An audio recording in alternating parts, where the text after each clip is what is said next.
ఒరే, మన రాజ్యం రెండుగా విడిపోయిందిరా.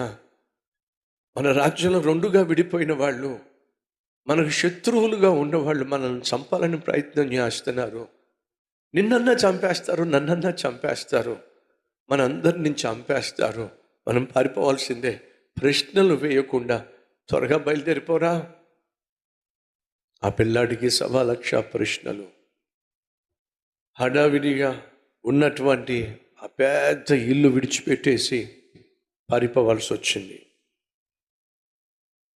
అలా అడవిలోకి, కొండల్లోకి, అరణ్యంలోనికి పారిపోయినప్పుడు ఆ పిల్లాడికి చాలా ప్రశ్న. నాన్నా, ఎందుకు మనకి నీ కష్టాలు?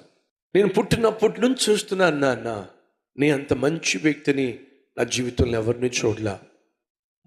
నీ అంత ప్రేమ కలిగిన వాడిని ఎవరిని చూడలా. పైపెచ్చు నీకు దేవుడు అంటే చాలా నమ్మకం. మరి ఎందుకని నాన్న నిన్ను, నన్ను, కుటుంబాన్ని ఆ దేవుడు కాపాడలేదు? నేను పుట్టినప్పటి నుంచి చూస్తున్నాను నాన్న, ఏ రోజు మన ఇంట్లో సుఖము, సంతోషము, సమాధానం చూడలేకపోయాను నాన్న. వాయ్? ఎందుకని నాన్న? ఇప్పుడేమో కనీసం ఇంట్లో కూడా ఉండకుండా కట్టుబట్టలతో బయటకు వచ్చేసాం. నిన్నటిదాకానేమో ఒక పెద్ద ఇంట్లో పెట్టాం, మహా గొప్ప భవనంలో పెట్టాం, ఏ లోటు లేకుండా చూసుకున్నాం. ఈరోజేమో ప్రాణ భయంతో మమ్మల్ని కాపాడుకోవాలని చెప్పి అడవిలోకి తీసుకొచ్చేసాం.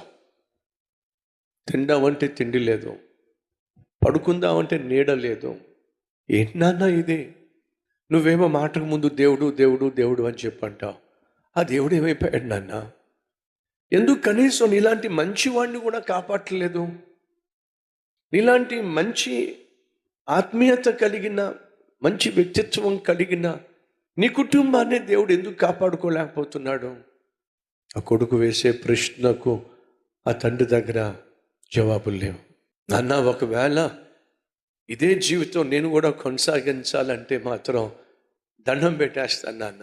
ఏదో ఒక చిన్న ఉద్యోగం చేసుకుంటా, ఏదో ఒక చిన్న వ్యాపారం పెట్టుకుంటా, కూలో నాలో చేసుకుంటాను. కానీ నాన్న, నీలాగా రేపటి దినాన్న నన్ను పరిపాలించు అంటే మాత్రం నా వల్ల ఏ పని కాదు నాన్న.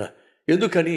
పరిపాలన చేసే నిన్నే నువ్వు సేవించే దేవుడు కాపాడలేనప్పుడు రేపొద్దున నేను మాత్రం పరిపాలన చేస్తే ఆ దేవుడు కాపాడుతాడా నాన్న? కాబట్టి నేను మాత్రం నీ తర్వాత నీ బాధ్యతలు తీసుకోమంటే నా వల్ల కాదు నాన్న. బాబు, ఆ మాట అనొద్దు నాయనా.